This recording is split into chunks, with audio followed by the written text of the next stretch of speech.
Bonjour à toutes et à tous, c'est Tobias et bienvenue sur Marvel Story, votre média consacré au Marvel Cinematic Universe. Aujourd'hui, le jour de gloire est enfin arrivé pour tous les fans du MCU, la phase 4 commence enfin et elle démarre sur les chapeaux de roue. Avec WandaVision, une série pour le moins différente de ce que Marvel a l'habitude de proposer.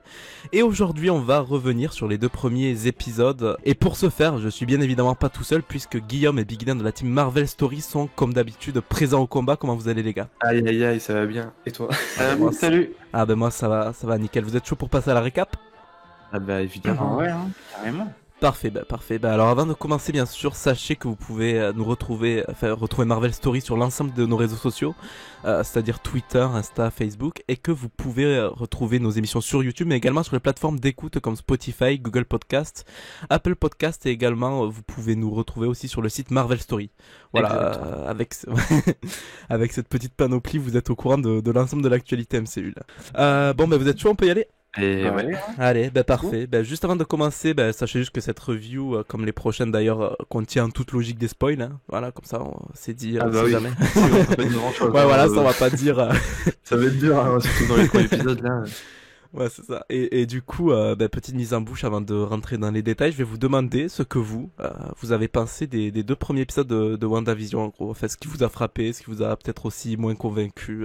On va commencer par Biggie Dan. Dis-moi tout ce que tu as pensé de ces 2 premiers épisodes. Eh ben, écoute, plutôt pas mal, hein. Puisque c'est vrai que, il faut peut-être le préciser, mais on n'a pas eu de MCU pendant près de plus d'un an. Ouais, c'est ça, voilà, pendant Donc, plus ça d'un fait an. du bien déjà de retrouver un peu tout ça avec le petit générique du début et tout ça. Ouais, carrément. Et puis, non, franchement, agréablement surpris. Ouais, 2 premiers épisodes en version un peu sitcom. Ouais. On sort un peu des carcans de base du MCU sur les 3 premières phases. Donc non, globalement bien apprécié. On reviendra peut-être plus en détail après. Oui. Mais en général, plutôt positif sur ces 2 premiers épisodes. D'accord. Et toi, Guillaume? Eh bien, agréablement surpris. Je trouve que c'est même culotté en fait de la part des studios Marvel de lancer la phase 4 comme ça avec de la sitcom culotté, mais dans le bon sens du terme. Nous faire commencer sur de la sitcom comme ça dans les années 50, sans du coup images dans la vraie réalité au début en tout cas des épisodes, mais on reviendra plus en détail, mais je trouve ça vraiment très frais dans le sens rafraîchissant du terme, et voilà. Mais ouais, c'est vrai que c'était quand même osé, surtout quand on voit les avis, qu'il y a plein de fans du MCU qui comprennent pas forcément la démarche et tout ça, donc c'est vrai que pour le coup, après plus d'un an, c'était plutôt osé, mais... oui, voilà, c'est bon. surtout après toute cette attente-là, voilà, ça osé, mais vraiment bien foutu d'avoir fait ça comme ça au final. Et je pense que c'est même mieux de démarrer que WandaVision que Black Widow.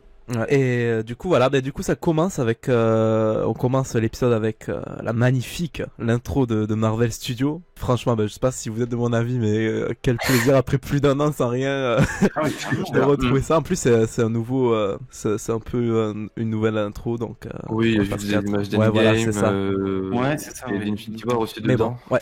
Juste après ça, du coup, on est directement plongé. Si on avait des doutes sur comment allait être exploité le côté sitcom, alors là, on y a à fond les ballons. Hein. On est directement plongé dans une sitcom des années 60, années 70. Ouais, voilà, c'est ça. 50. Ouais, même 50, avec des inspirations de séries comme, par exemple, Ma sorcière bien-aimée, avec le générique de l'épisode 2, qui en est très clairement inspiré, du coup. Et la question que je vais vous poser, c'est qu'est-ce que vous avez pensé de l'exploitation du style un peu sitcom comme ça de la série, Guillaume? Alors, moi je trouve que c'est une bonne idée du coup d'utiliser la sitcom pour montrer en fait que c'est pas la vraie réalité, que c'est la réalité de poche que Wanda a créée. Ouais. Il y a plusieurs situations comiques qui je trouve sont vraiment plutôt bien et qui sont pas lourdes. Enfin, du coup, ils sont tellement allés dans leur délire d'aller faire même des choses vieillots. Oui, ouais. Qu'au final, ça passe parce que du coup, enfin, ça passe même très bien parce que du coup, c'est le but de la série et c'est pas comme si que ton film, c'est pas comme si c'était un film avec que de l'humour Marvel à chaque fois. Non, là, c'est différent. Ah non, oui. Ils prennent des éléments du passé et ça marche bien avec le contexte, je trouve. Puis même l'humour, il est différent de ce que Marvel propose d'habitude. Parce que ça change même d'épisode en épisode. Oui, donc, voilà, c'est ça. Donc, je trouve ça formidable. Puis même ce concept de ratio d'écran, déjà pour montrer qu'on est bien ailleurs, quoi. Ouais. Et Et le noir et blanc, je trouve ça bien aussi, l'utilisation. Et c'est justifié, c'est pas juste là pour faire joli, quoi. Donc, voilà. Ouais. Et toi, Biggie, est-ce que du coup, le côté sitcom t'a convaincu ou alors tu t'attendais à autre chose, peut-être quelque chose de plus lourd comme ambiance? Dis-nous tout. Dis-nous tout. Ouais, bah non, moi quand on me parle de sitcom en général, c'est exactement l'idée que je me fais, c'est-à-dire un humour assez fin, des interactions super intéressantes et qui passent vraiment très bien. Ouais. Avec les rires en fond. Non, en plus, ça a été tourné un studio. Ouais. Devant un public. C'est vraiment l'idée globale que je me fais d'une sitcom. Tu vois, quand on me demande c'est quoi une sitcom, bah c'est parfaitement ça. C'est surtout les interactions qui m'ont bien plu. Je trouve qu'elles étaient super fluides et l'humour fin, pas forcé. Puis la complicité entre Vision et Vanda. Oui, mais alors là on y est. On est vraiment. C'est vrai. Tu sens que c'est vraiment une belle complicité. Il y a même presque. Ouais, voilà, c'est ça. Ouais, exactement. C'est même triste un peu quand même de voir qu'elle crée justement tout ça suite à la mort. Ouais, voilà, c'est ça. Moi, ça m'a un peu fendu le cœur, ça. Mais voilà. Mais sinon, moi, vraiment, j'ai été surpris parce que l'écriture des épisodes, c'est vraiment comme si c'était vraiment une vraie sitcom, genre. C'est des intrigues, exactement. J'ai l'impression qu'ils ont pris une équipe de scénaristes d'un truc genre Ma sorcière bien aimée ou je sais pas quoi et ils sont allés jusqu'au bout, quoi. Donc vraiment, j'ai trouvé ça ouf. C'est vrai que je pensais pas qu'ils seraient allés à ce point-là, à ce niveau-là dans la sitcom quand même. On savait du coup qu'ils allaient faire ça. Oui. Mais tu vois, quand j'ai vu les 2 premiers épisodes, en plus en première, bon. Oh là là. Je me suis dit, mais putain, ils sont vraiment allés au bout, quoi. Mais oui, mais c'est ouf.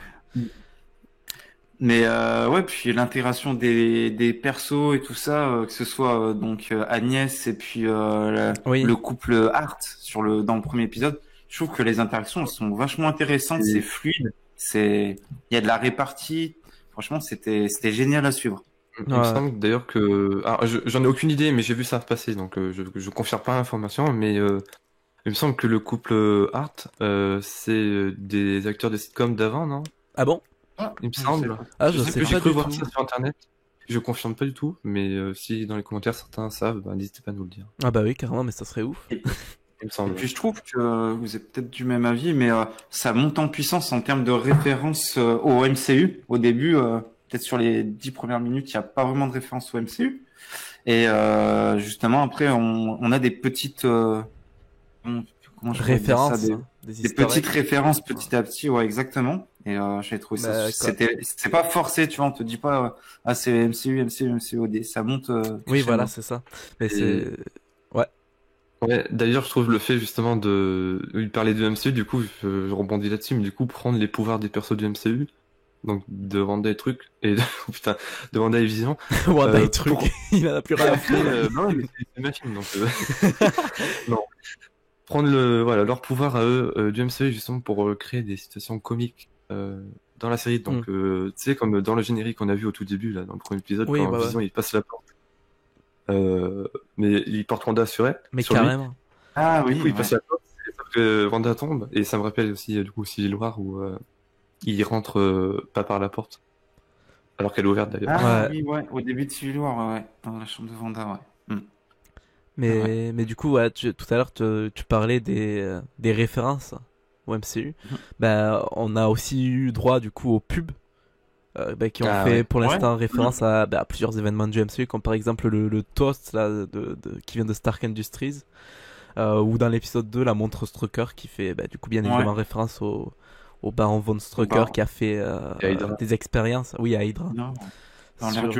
Sur l'ère d'Ultron. Et du coup, de ça, il y a eu des théories sur Internet, comme quoi les pubs seraient en réalité auraient une signification particulière sur le passé, les traumas de Wanda. Est-ce que vous en pensez quoi de ça, de cette petite théorie? Vas-y, Big.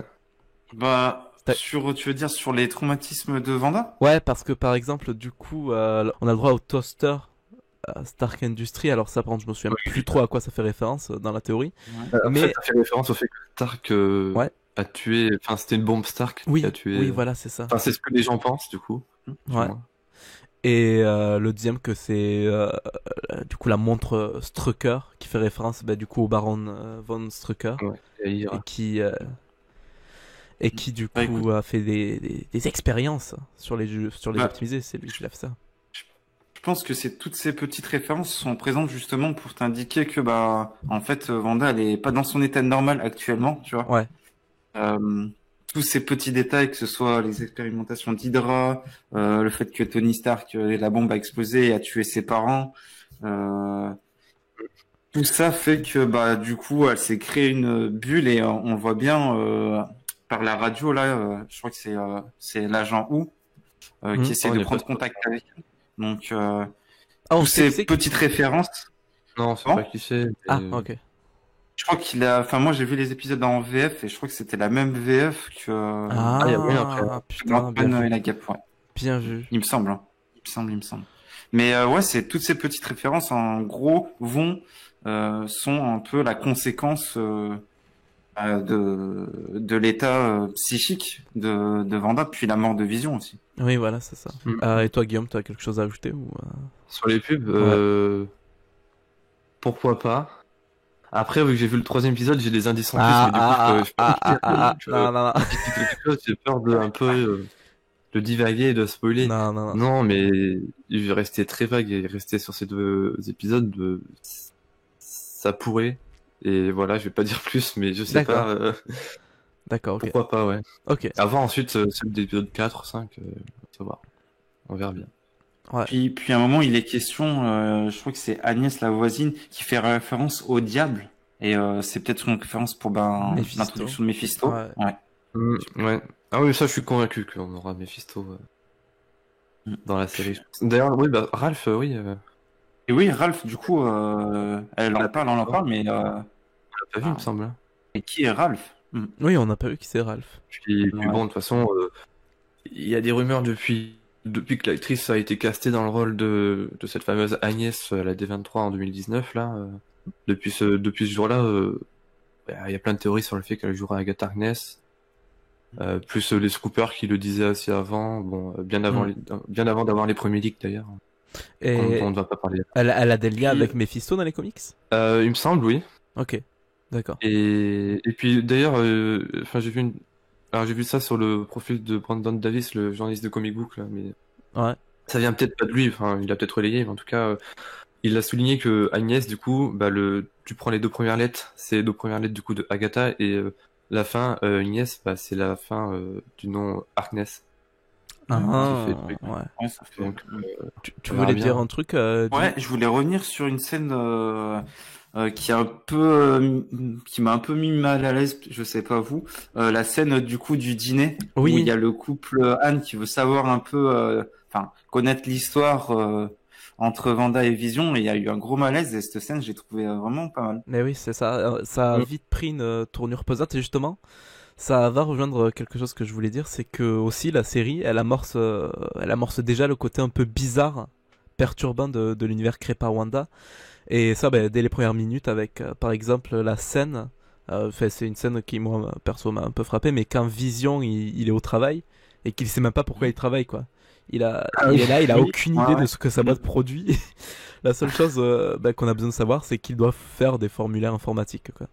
Et ce genre de choses, on l'a ressenti plusieurs fois avec, notamment du coup toujours dans le premier épisode, que quoi qu'il arrive, Wanda fait ce qu'elle veut dans son univers et même si ça foire, ça compte comme par exemple, moi je l'ai compris comme ça et je donne juste mon point de vue, mais la soirée là avec le patron qui prend très vite une tournure très pesante.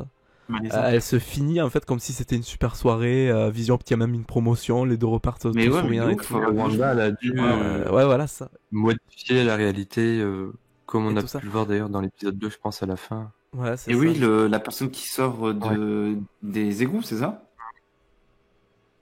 Oui, avec la tenue d'apiculteur là. Ouais, puis elle revient en arrière au moment où l'annonce c'est ça. où elle est enceinte. Mais du coup, vous pensez quoi là de cet aspect, le fait que Wanda manipule comme elle souhaite son univers, tout ça? C'est logique d'un côté, parce que du coup, là on voit pas vraiment ses pouvoirs, on voit pas le visuel en soi. Mais en fait, on est en plein dedans et du coup, c'est comme dans les, c'est pas une c'est pas une adaptation de House of M, mais ce que je veux dire, c'est qu'au niveau des pouvoirs, c'est similaire dans le sens où là, elle a créé sa réalité. Non, mais ça va être très clairement inspiré, de toute façon, il y a des références. Pour modifier la réalité, on l'a vu, du coup. Ouais. Et du coup, vous pensez qu'elle est consciente de la réalité qu'elle s'est créée, que justement... Ouais, je pense ça. Je pense qu'elle est dans deux états différents, je pense. Parce que plus elle se rapproche de la réalité, et plus elle, tu vois, elle se dit, oulala, j'en veux pas de cette réalité, je veux revenir dans celle que j'ai créée. Mais ouais, c'est ça. Quand elle est dans l'euphorie, elle vit sa vie dans sa réalité, elle est dans sa bulle, et elle se souvient de rien. Ou peut-être qu'elle se souvient, mais elle y pense pas en tout cas. Mais dès qu'elle voit un élément de l'extérieur, elle est consciente en tout cas, je pense. Ou dès que quelque chose tourne pas rond, elle va le comprendre, je pense. Non, mais à mon avis, elle sait. Enfin, elle est consciente. C'est juste qu'elle est plongée dans son truc, tu vois. C'est comme dans comme quand le patron de Vision il s'étouffe, tu vois son regard un moment, et puis elle dit Vision, aide-le comme ça. Mais d'un air sec, ouais. C'est vrai. Elle fait la même chose à la fin de l'épisode 2. Et une chose à peu près similaire aussi quand elle casse le verre. Ah oui, de Dorothy, là, c'est ça? Ouais, exactement, dans la blonde, là. Dans la main de la blonde. Et du coup, tous ces moments-là, en fait, elle est consciente, là, elle est pleinement consciente de ce qui se passe. Ça se voit. Et elle est sèche, elle est perturbée, elle est enfin, je sais plus comment dire, mais voilà. Parce que aussi, j'ai l'impression que la série, elle essaie de nous mettre justement sur la piste de c'est quelqu'un qui lui fait ça, avec par exemple les agents du SWORD qui sont là en mode Wanda, qui c'est qui vous fait ça? Et après, vas-y, excuse-moi. Ouais, j'ai l'impression que justement, on essaie de l'extérieur, on essaie de prendre contact avec la réalité, enfin d'entrer dans la réalité de Wanda, tu vois. Il y a l'hélicoptère et puis il y a surtout Monica Rambeau, c'est ça? Qui se fait appeler Géraldine et qui, enfin, quand on lui pose la question, elle met 10 ans à répondre. Oui, mais je pense qu'elle est... se souvient pas pour le coup. Ouais, toi tu penses que... Non, je pense qu'elle n'est pas du tout infiltrée. Ou alors elle a tenté, mais qu'à l'intérieur, elle se souvient de rien. Je pense, personnellement. Ouais. Ah, je sais pas du tout. Pour moi, parce que c'est comme un trou de mémoire et j'ai pas l'impression qu'elle cherche en fait à cacher quelque chose. Genre, elle cherche juste à trouver son nom et je pense que c'est un peu comme une Vision qui est amnésique un peu. Et donc voilà. Et je pense que d'ailleurs sur ce truc du SWORD là, à l'extérieur, je pense que du coup elle a pris, je pense qu'elle a pris la ville de Westview pour elle et elle a fait sa réalité autour, enfin dedans. Ouais. Genre elle a pris le contrôle de la ville. Toutes les personnes à l'intérieur. Ouais. Ah oui. Ça, tout dépend, je pense, d'elle, du coup, de sa réalité, tout ça. Et je pense que même, tu vois, à la fin de la série, je serais pas étonné de voir tous les voisins, sauf Agnès, du coup, qui pourrait être Agatha Harkness, enfin, on verra. Mais voir tous les voisins, au final, redevenir normal, en se demandant qu'est-ce qui s'est passé, tout ça et tout. En vrai, c'est pas con du tout. Parce qu'en plus, on le voit au trailer qu'il y a genre des moments où, par exemple, il y a un moment où on voit qu'il y a une sorte de portail, je saurais pas trop dire. Ouais, puis t'as l'impression que, enfin, le SWORD a peut-être un camp de base en fait tout autour de cette réalité. Je sais pas s'ils l'ont autour, en tout cas, ils en ont à côté, oui, ça c'est sûr. Ouais, mais en gros, on voit que le problème, il est physique, quoi. Il est pas, c'est pas un truc de l'ordre du mental, quoi. C'est pas que ça. D'ailleurs, en parlant du SWORD, de l'hélicoptère là, qui est le jouet. Là. D'ailleurs, puis après, elle va récupérer le jouet et dessus il y a le logo du SWORD. Ah oui. D'ailleurs, elle essaye d'en parler à Vision, mais Vision fait comme si, en fait, Vision pour nous, il n'existe pas, il n'existe que pour Wanda. Et en fait, t'as l'impression qu'elle veut lui parler du SWORD, mais il a pas l'air inquiet ou tu vois. Ouais. Que sont devenus les pilotes dans l'hélicoptère? C'est sûr. Ah mais parce que du coup, vous pensez que, enfin, à la base, l'hélicoptère c'est un vrai? Bah écoute, il y avait le logo du SWORD dessus. Dans la bande-annonce, on a comment ça s'appelle là? On voit des hélicos tourner autour de sa réalité. Ouais.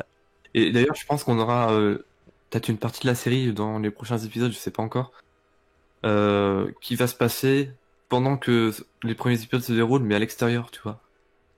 Ah oui, ouais, je vois, ouais. Ah, ça serait bien. Du coup, dans le trailer, on voit la réalité s'étendre. Enfin, c'est une impression que j'ai en tout cas.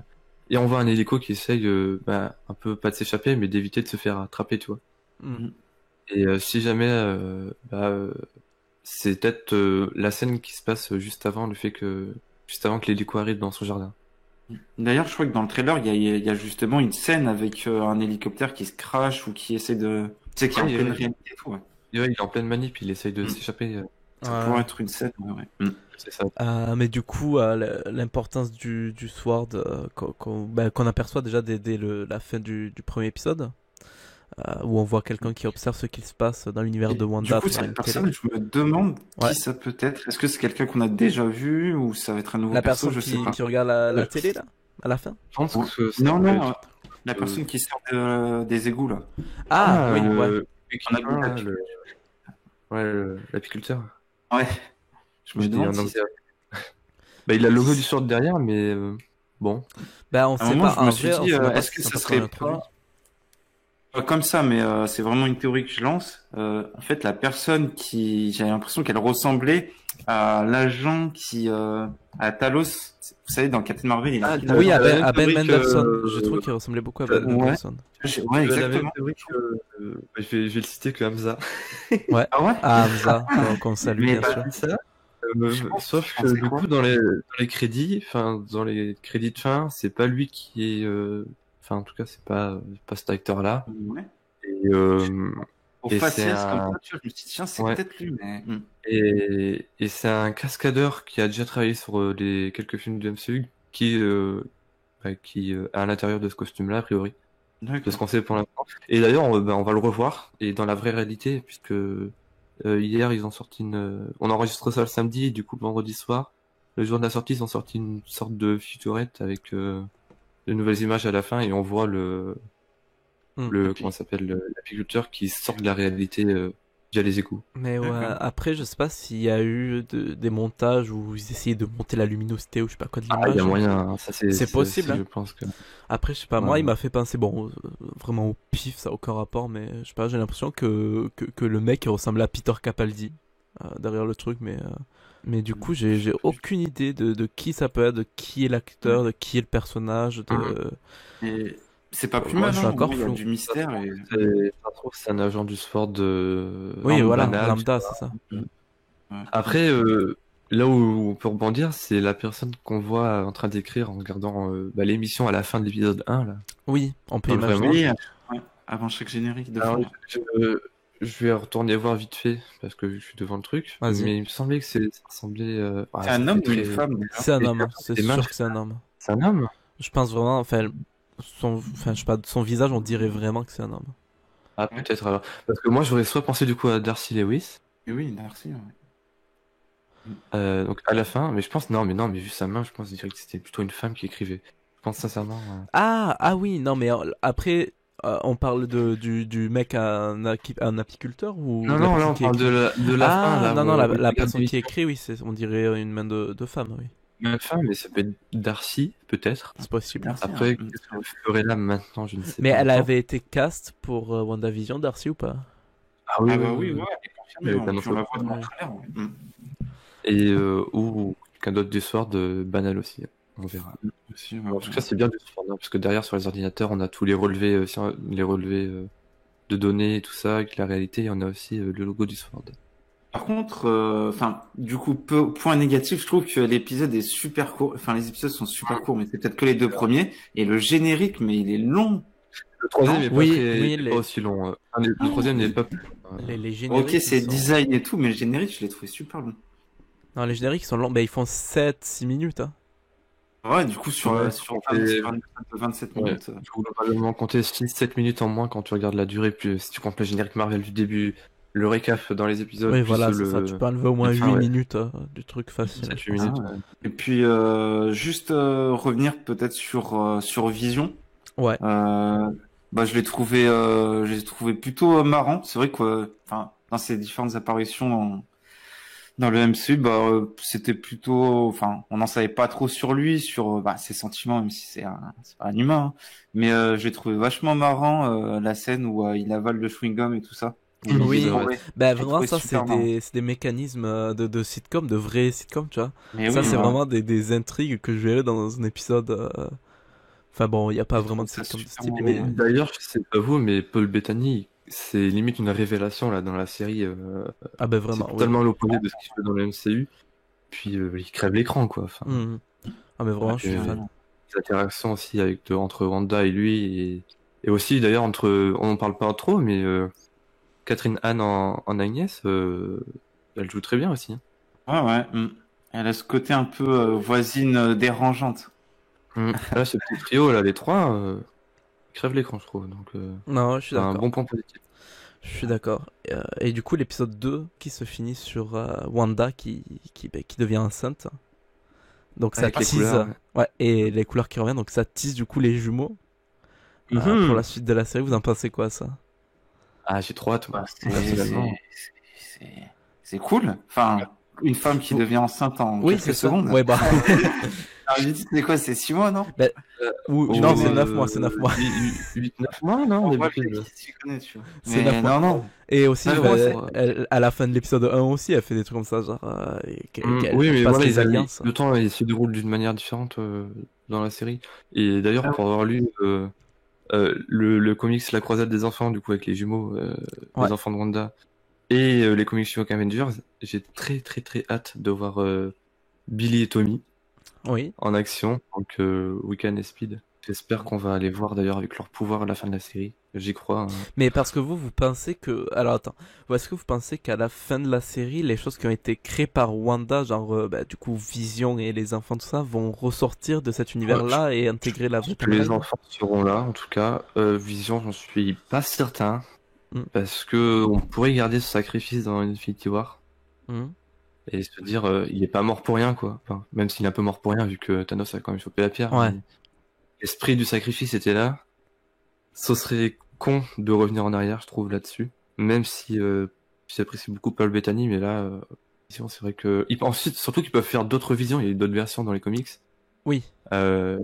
Jonas, je crois, ou un truc comme ça. Donc, mais après, avec l'armure d'Iron Man. Je me dis, pourquoi les enfants, eux, seraient, tu vois, en dehors de ça, alors qu'ils ont été créés de la même façon par Wanda, tu vois. C'est ce qui pourrait être... Parce qu'ils sont... Moi, je dirais... Tu disais... Ce qui pourrait être intéressant, justement, avec cette réalité que crée Wanda, c'est que tu gardes des trucs et il y a des trucs qui justement disparaissent. Je pense que c'est ce qui est super intéressant à exploiter. C'est qu'il y a des choses dans cette réalité que, du coup, qui vont disparaître avec cette réalité et d'autres qui vont justement intégrer la réalité. Ça, c'est ça cool. C'est ça. Et si on reprenne ce concept comme dans les comics, alors je sais plus c'est quoi exactement, mais il me semble que les enfants de Wanda dans les comics ont été créés à partir des morceaux d'âme de Mephisto. Donc, donc voilà, ça un peu plus de d'indices, voilà, sur l'éventuelle implication du diable de Mephisto. Donc, et d'ailleurs, t'avais dit un truc sur Twitter, Guillaume. Mais on sait qu'il va y avoir Evan Peters dans WandaVision.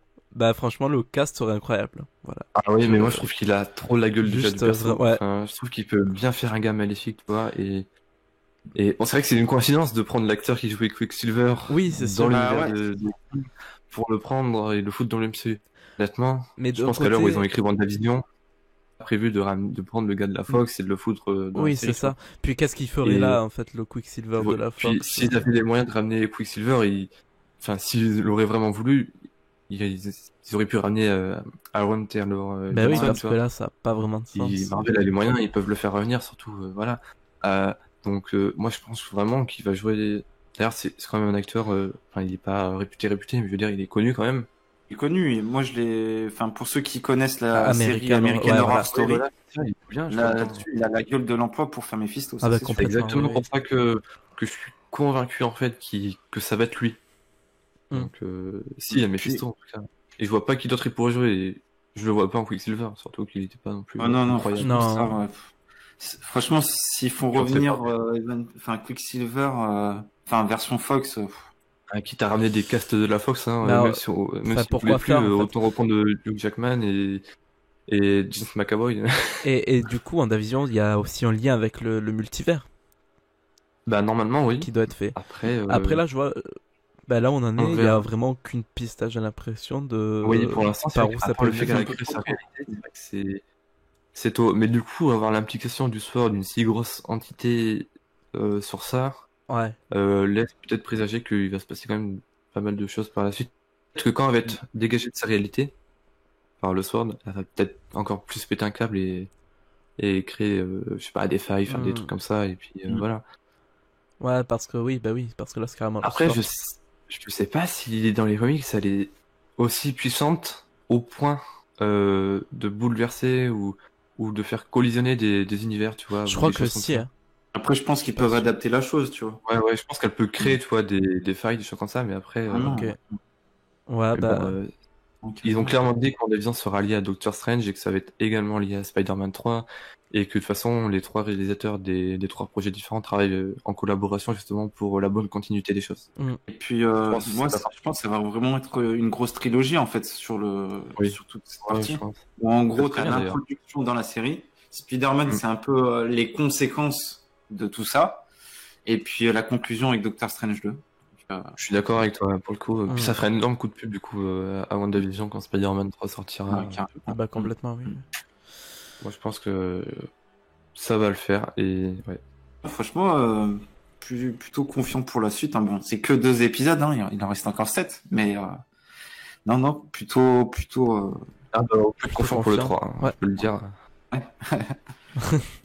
Et toi, j'allais dire toi Guillaume, mais vu que t'as vu l'épisode 3, est-ce que t'es confiant quand même pour la suite? Ouais, je pense, oui. Surtout avec la fin du 3 là. Ah oui, je suis confiant. Je suis confiant et excité surtout.